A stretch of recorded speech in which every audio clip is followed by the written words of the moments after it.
Assalamualaikum warahmatullahi wabarakatuh. Bapak Ibu yang dimuliakan Allah Subhanahu wa taala, saya sampaikan materi lebih kurang 30 menit. Habis itu saya jawab beberapa pertanyaan. Habis itu baru kita berdoa bersama. Habis itu kita ambil gambar kenang-kenangan.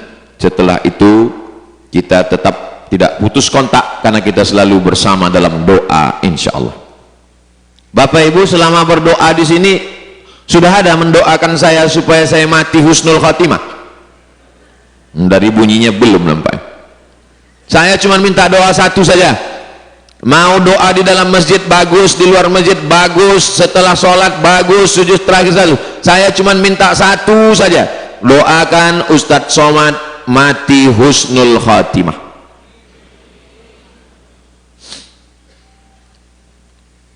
Bagaimana cara mengqadha salat yang tinggal-tinggal di masa lalu? Nanti kan salat zuhur nih. Habis salat zuhur,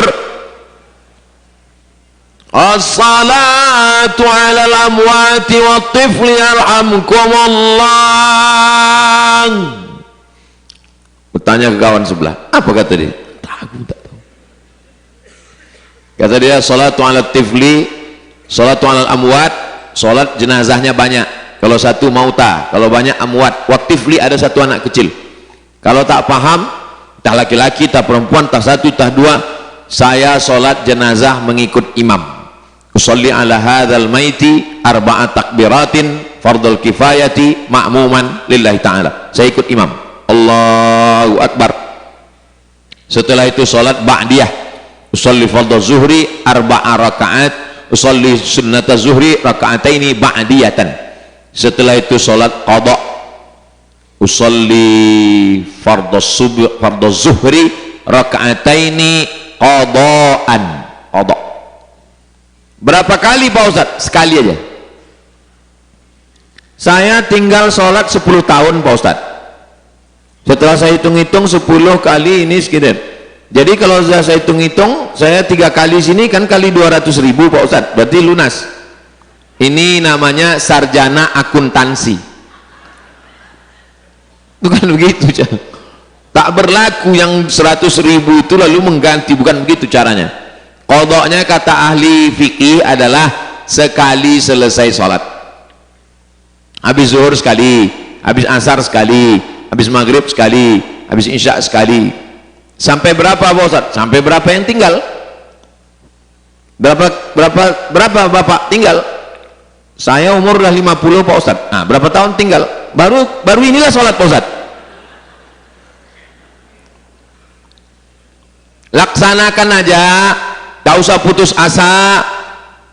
Selama kita di sini ini bukan sekedar dilatih tawaf sa'i, tapi melatih kesabaran. Kita waktu mau ke masjid, walaupun orang terkuat di dunia, tetap juga sabar, nanti ujungnya sampai. Kan semua ngantri kita ini, mau masuk masjid ngantri, mau keluar masjid ngantri, mau makan pun ngantri. Latihan kesabaran. Mau sabar nunggu, mau tak sabar pun nunggu juga. Memangnya kalau tak sabar kita bisa kita melompat ke depan? Tidak. Begitu juga lah kita sabarnya mengqadha ini. Pokoknya habis sholat sekali.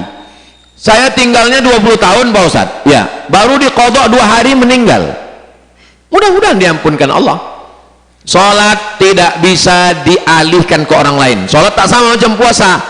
Kalau puasa bisa diqadhakan oleh anak. Mati saya punya utang puasa, anak saya menggantikannya. Man mata, siapa yang mati, wa alaihi siyamun, punya utang puasa, soma anhu waliyuhu, ahli warisnya melaksanakan. Kalau sholat tak bisa. Sholat asal udah kita qadha, meninggal kita, mudah-mudahan sisanya itu diampunkan Allah Subhanahu wa taala. Amin ya rabbal alamin. Mana yang lebih dulu di antara menikah atau membahagiakan orang tua?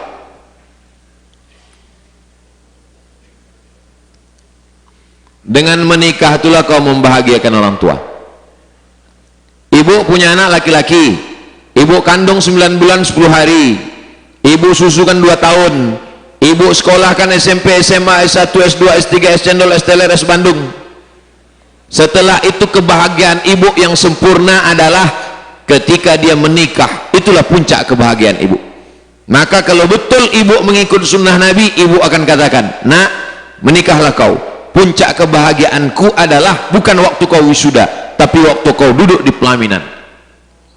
Kalau ada ibu yang mengatakan, kau udah sekolahkan, kau udah kukuliahkan, kau jangan nikah sampai aku mati, berarti yang perlu diperbaiki ibunya apa anaknya? Ibu mesti bahagia bukan menurut hawa nafsu ibu, tapi menurut Allah subhanahu wa ta'ala. Bapak juga begitu, punya anak perempuan, kau sudah kukuliahkan, sudah kusekolahkan, sudah PNS, kau mesti nabung memberangkatkan aku umroh. Man ala salasa banatin, siapa yang membesarkan 3 anak perempuan, fa'addabahunna, dididik dengan baik, wa zawwajahunna, dinikahkannya dengan orang baik. Tengok, orang tua menikahkan anak, wa ahsana ilaihinna, dia buat baik sampai mati, falahul jannah, surgalah baginya. Jadi anak-anak, kalian dapat dua-duanya. Dengan menikah kalian juga sudah membahagiakan orang tua. Ibu mudah-mudahan selama di sini berdoa dapat menantu yang solihah-solihah. Kenapa yang Ustadz doakan ibu? Karena banyak ibu ini yang tak sesuai sama menantunya. Kalau bapak ini cocok-cocok aja kan, Pak? Iya, kata orang ini. Jadi ibu nanti tawaf sunat, masuk Masjidil Haram, kalau bisa subuh jam 2 jam 3 subuh masuk, ibu tawaf sunat. Tawaf sunat itu doanya satu aja, tak usah doa yang lain. Menantu solihah, menantu solihah, menantu solihah, menantu solihah, menantu solihah, menantu solihah, menantu solihah, menantu solihah, menantu solihah, menantu solihah, menantu solihah, menantu solihah, menantu solihah. Nampak yang cantik, yang bening, macam ini, macam ini, macam ini, macam ini.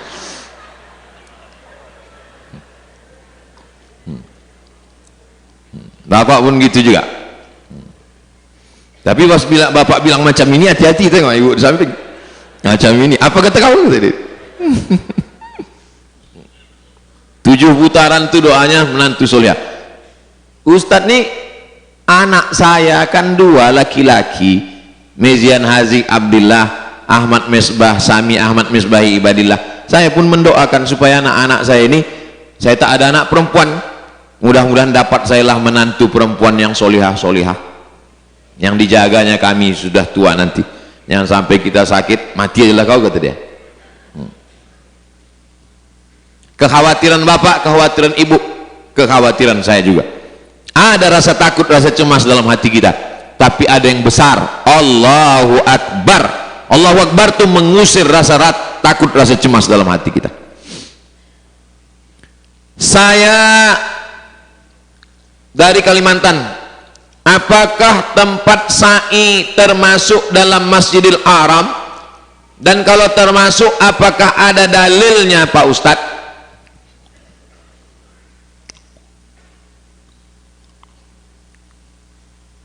Bagi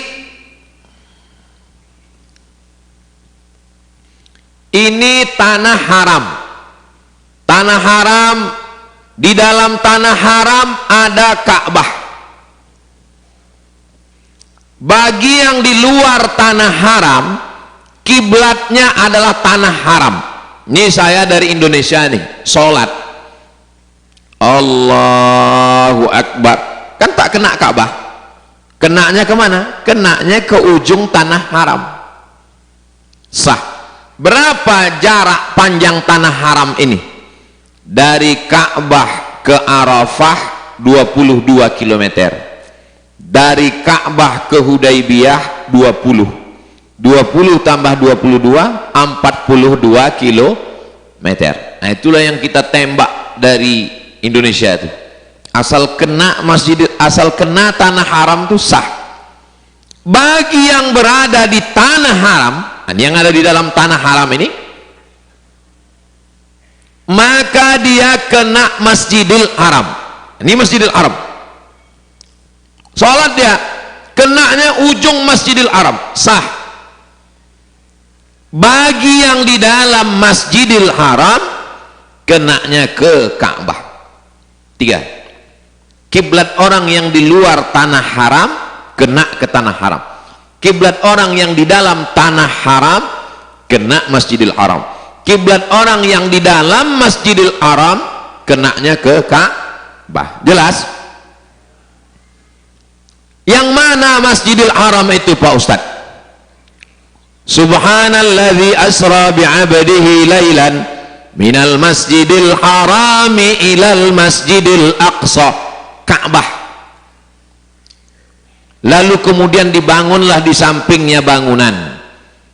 Bangunan ini mengalami perluasan.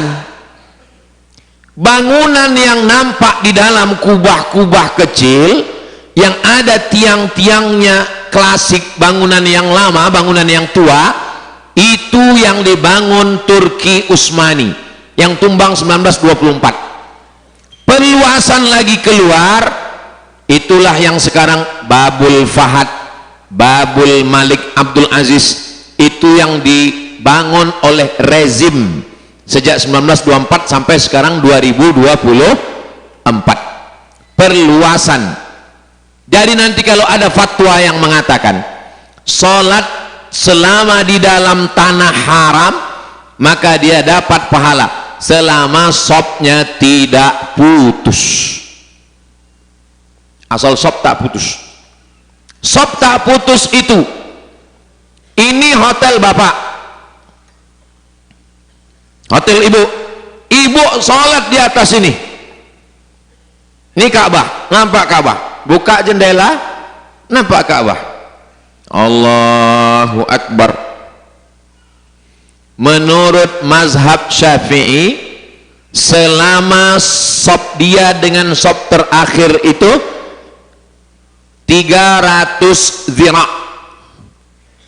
Ini namanya shibrin. Ini dari siku ke ujung ini namanya 300 zira'. 300 zira'. 300 zira' itu kalau sekarang 150 meter. Selama jarak dari sop terakhir sampai ke tempat kamar dia itu, nampak ada orang di bawah, agak-agak ke atas ini 150 tak sampai, maka masih masuk dalam sop. Saya mau menjelaskan, selama dia tidak putus maka dia masuk dalam Masjidil Haram. Jelas? Jadi Bukit Safa, Bukit Marwah setelah perluasan masjid masuk dia ke dalam Masjidil Haram. Yang tak bisa diperluas itu mana? Tanah haram. Tanah haram tak bisa diperluas. Makanya tempat wukuf tak bisa diperluas, yang bisa dibuat naik ke atas atau turun ke bawah. Kalau ke samping dia tak bisa, karena sudah ditetapkan oleh Rasulullah sallallahu alaihi wasallam. Sa'i tak bisa diperluas. Sa'i ini Bukit Safa, ini Bukit Marwah, dilebarkan Marwah ke sini, Safa tak bisa, makanya dia naik ke atas. Itu yang sekarang tuh 5 lantai 6 lantai.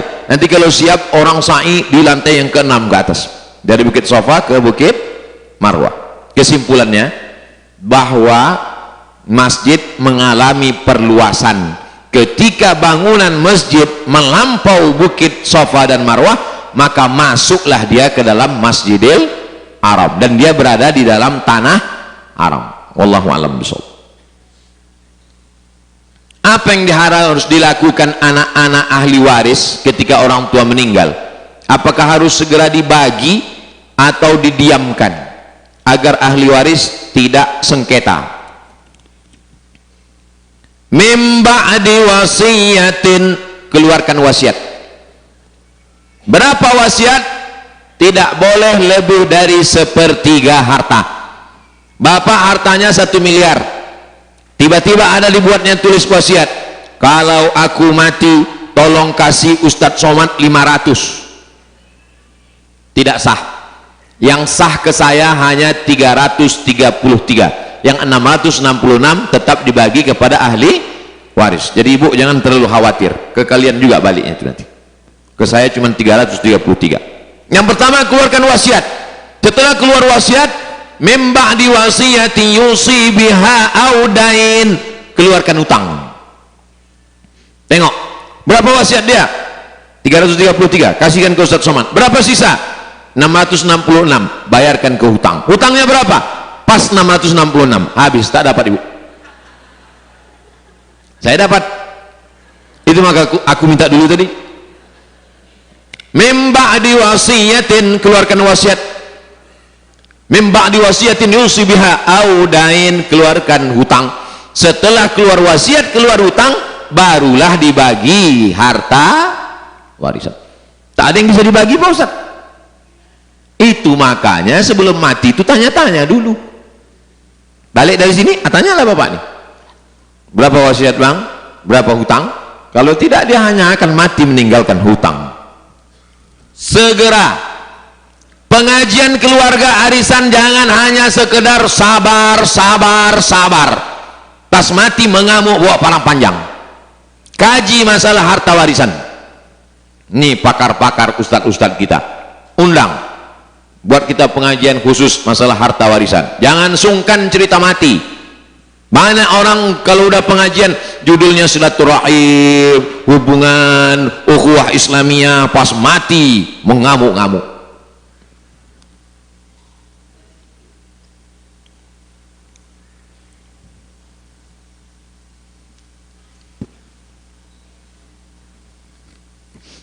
Bolehkah Pak Ustadz jelaskan pandangan berkaitan jamaah ingin keluar ke Taif untuk ziarah dengan niat untuk kembali semula ke Makkah? Apakah wajib melakukan tawaf wada atau tidak? Dua pendapat. Pendapat yang pertama, karena dia sudah keluar maka dia tawaf wada, habis itu dia masuk lagi. Pendapat yang kedua, karena keluarnya itu tidak kembali kepada kampung halamannya, maka dia tidak tawaf wada. Silakan pakai dua-duanya. Itu bukan antara benar dan salah, karena itu adalah ijtihad ulama.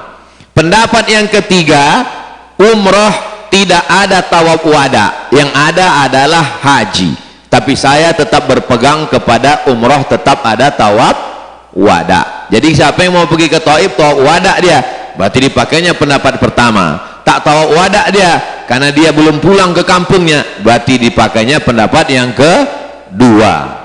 Tidak ada benar salah, karena itu masuk ijtihad ulama. Apa amalan yang terbaik untuk jamaah yang sudah kematian ibu bapak semasa berada di tanah suci? Ketika bapak ibunya sudah meninggal, ibu saya, bapak saya sudah meninggal, sekarang pertama yang tak ada ikhtilaf, doa. Allahumma fillahum warhamhum wa'afihim wa'afu anhum waj'alil jannata mathwahum, Allahumma ja'al kuburahum radatan min riyadil jinan, la taj'al kuburahum hufratan min hufarin niran. Yang kedua, bacaan Al-Quran, bacakan Yasin. Sanggup khatam Quran, bagus. Tak sanggup, bacakan Qul huwallah 3 kali, Al-Falaq sekali, An-Nas sekali, Al-Fatihah sekali. Hadiahkan pahalanya untuk almarhum almarhumah. 3, tahlil. Man halala sab'ina marratan, siapa yang baca tahlil 70 kali, angka tak masalah, mau 70, mau 100, mau 700, mau 1000. Summa ahda thawabahu lil mayyit, dihadiahkannya pahalanya ke mayit, yantafi'u bihi, maka bermanfaat kepada orang yang meninggal, kata Ibnu Taimiyah dalam kitab Majmu' Fatawa. Yang keempat, sedekah. Diajaknya bapak ibu makan, dihadiahkannya pahalanya. Ya Allah, sampaikanlah pahala hadiah makan ini kepada almarhum almarhumah sampai. Yang kelima, umrah sunnat. Labbaik Allahumma labbaik Allahumma umrah an fulan bin fulan, maka sampailah hadiah pahalanya. Yang keenam, puasa sunat. Saya puasa sunat lah Pak Ustadz, bagus, pahalanya dihadiahkannya ke almarhum almarhumah. Ini yang dapat kita lakukan selama kita di tanah suci.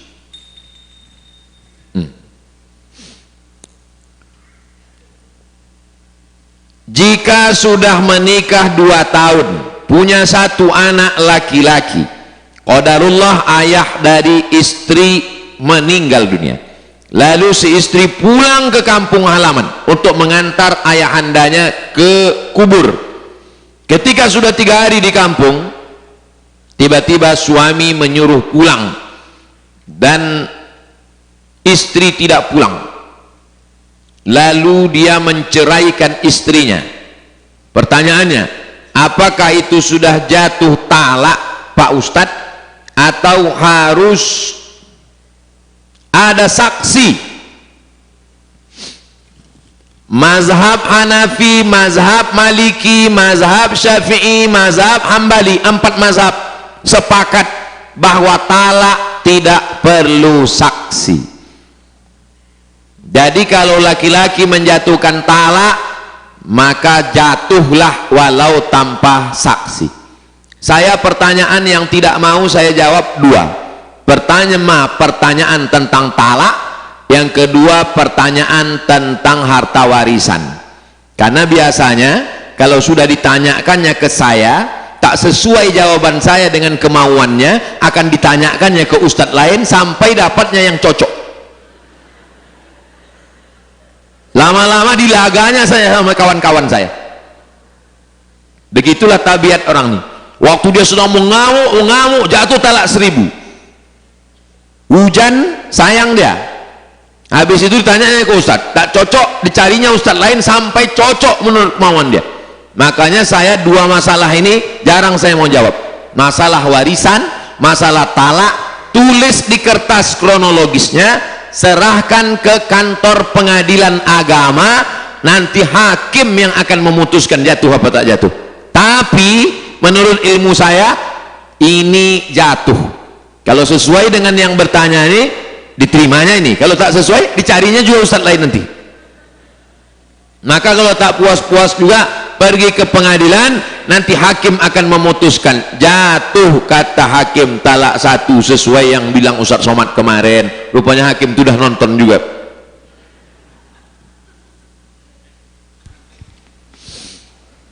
Mohon Ustadz berikan penjelasan tentang iddah istri yang kematian suami.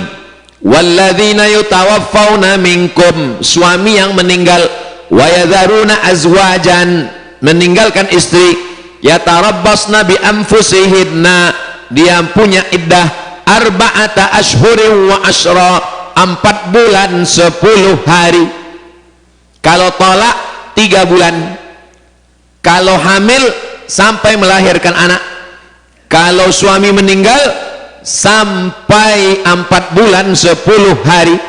Bapak-bapak, kalau ada yang mau meminang, tunggulah 4 bulan 10 hari. Karena ramai istri tak paham tentang iddah yang betul diikuti, maka selama iddah itu dia menjaga dirinya. Yang paling bagus, waqarna fi buyutikunna, di rumah tak keluar-keluar. Tapi 4 bulan 10 hari kalau tak keluar, saya kena pecat dari kantor Pak Ustadz, dari office keluar. Maka dia menjaga dirinya, tetap bekerja karena dia terikat kontrak, peraturan, undang-undang negara, perusahaan. Yang dimaksud menjaga dirinya, dia tidak menjalin hubungan dengan laki-laki, baik secara resmi khitbah tunangan ataupun yang bersifat ta'aruf apapun, sampai 4 bulan 10 hari. Mohon Ustadz bahaskan sedikit tentang amalan yang diamalkan masyarakat Islam di Malaysia, seperti doa kunut. Doa kunut menurut mazhab Hanafi dan Hambali tidak ada kunut subuh. Itulah kenapa kita selama di sini tidak ada kunut subuh, karena Saudi Arabia mazhabnya Hambali sejak 1924. Dulu ulama-ulama kita, Syekh Muhammad Hasyim Asy'ari pendiri NU dari sini, Syekh Sulaiman Ar-Rasuli Inyak Candung pendiri Perti dari sini, Syekh Muhammad Yunus pendiri Al-Wasliyah dari sini. Kenapa mereka berkunut? Mereka semuanya belajar ke sini sebelum 1924. Syekh Muhammad Hasyim Asy'ari pulang ke Indonesia mendirikan Pondok Tebu Ireng 1900, sedangkan negara ini baru berdiri 1924. Sebelum itu mereka mazhabnya Syafi'i.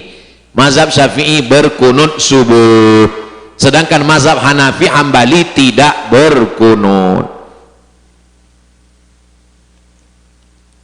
Ustadz di Maroko, ya, Maroko mazhabnya Maliki. Mazhab Maliki berkunut subuh, kunutnya sebelum ruku. Habis baca ayat walam yakul lahu kufuwan ahad, baca kunutnya nggak berbunyi sama sekali. Habis baca kunut baru ruku. Mazhab Syafi'i pakai kunutnya setelah ruku. Sami Allahu liman hamidah, baru kunut. Turki Hanafi tak pakai kunut. India Hanafi tak pakai kunut. Kalau tuan pergi ke kali, jangan lupa membeli kubis. Kalau botol udah jatuh 2 kali, tanda waktu sudah habis. Yang kedua, tahlil. Sebentar lagi, jatuh 3 kali berhenti kita.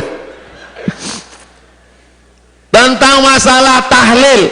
Tahlil artinya la ilaha illallah, mengirimkan la ilaha illallah untuk orang meninggal dunia, pahalanya sampai. Mana dalilnya? Dalilnya Nabi lewat di kuburan, dibelahnya pelepah korma, dicucukkannya, ditusukkannya. Kata sahabat, kenapa engkau tusukkan? Karena pelepah korma ini, kata Imam Nawawi, bertasbih. Tasbih pelepah korma selama dia basah sampai ke mayat.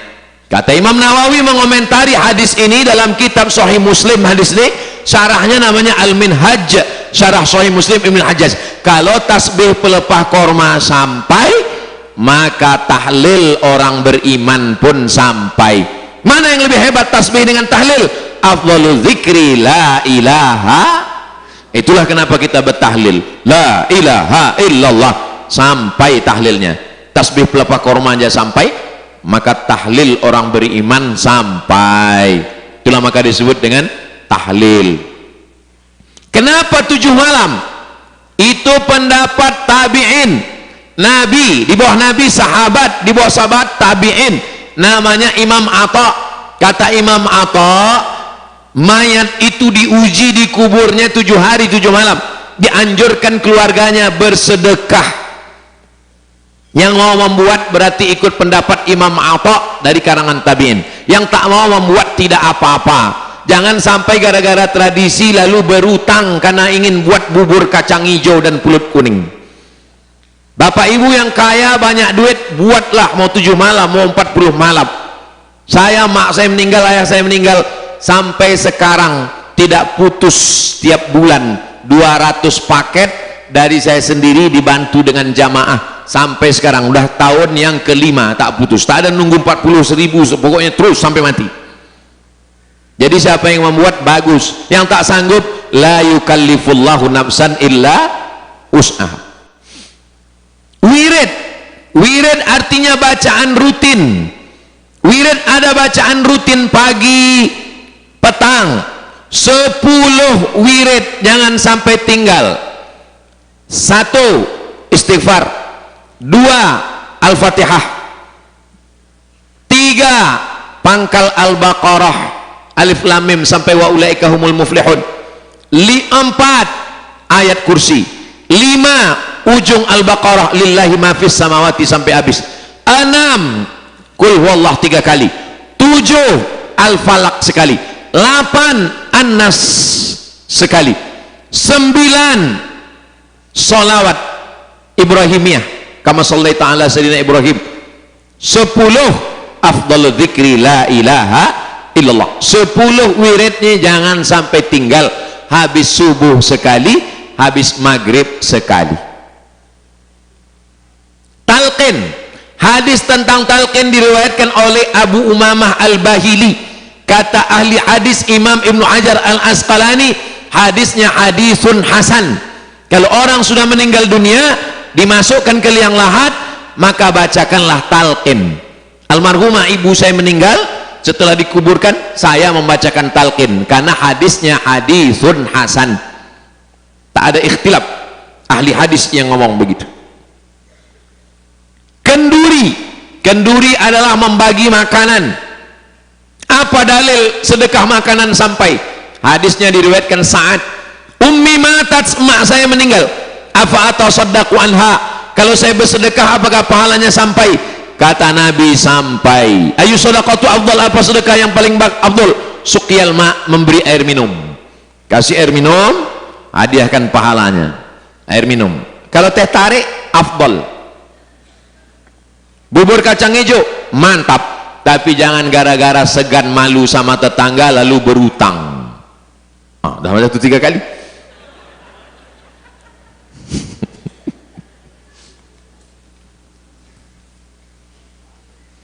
Berdosakah istri kedua mendoakan istri pertama tidak kekal bersama suaminya?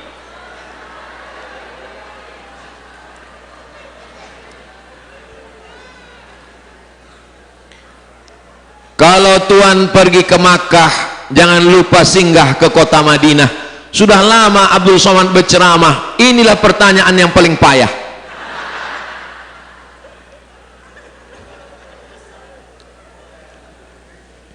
Kesimpulannya, kita tidak boleh mendoakan yang buruk-buruk, yang jelek-jelek. Doakan mereka supaya dikasih yang terbaik. Ya Allah, istri abangku yang pertama ini kasihlah apa yang terbaik ya Allah. Sebaiknya mati aja lah dia. Jangan. Apa yang baik kata Allah. Karena baik kata kita belum tentu baik menurut Allah. Yang terjadi yang kata kita atau yang kata Allah. Langkah, rezeki, pertemuan, maut, kuasa Allah subhanahu wa ta'ala. Ini dia bisa dua ini karena dia hebat atau karena kata Allah? Saya mau cerita bahwa sehebat-hebat orang belum tentu bisa kalau Allah tidak setuju. Dengar baik-baik. Ibu siap? Tarik napas panjang.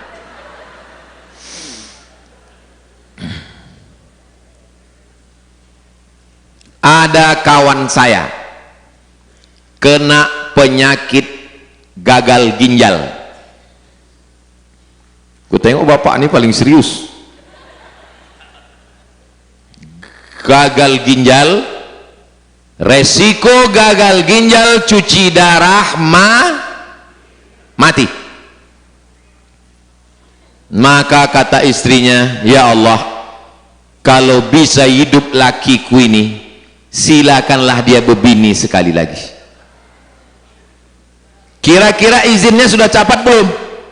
Dapat, karena istrinya berdoa. Tinggal lagi sekarang mencari siapa yang mau berdonasi. Kalau dibawa ke Vietnam, membeli buah ginjal 1 miliar. Tiba-tiba datanglah seorang perempuan. Apa kata si ibu ini? Aku ikhlas untuk Ustadz, ambillah buah pinggangku ini sebelah. Tanda tangan. Buah pinggang sudah dapat, dioperasi. Kata dokter mengasih tahu, ibu, ini bapak buah pinggangnya tidak dibuang.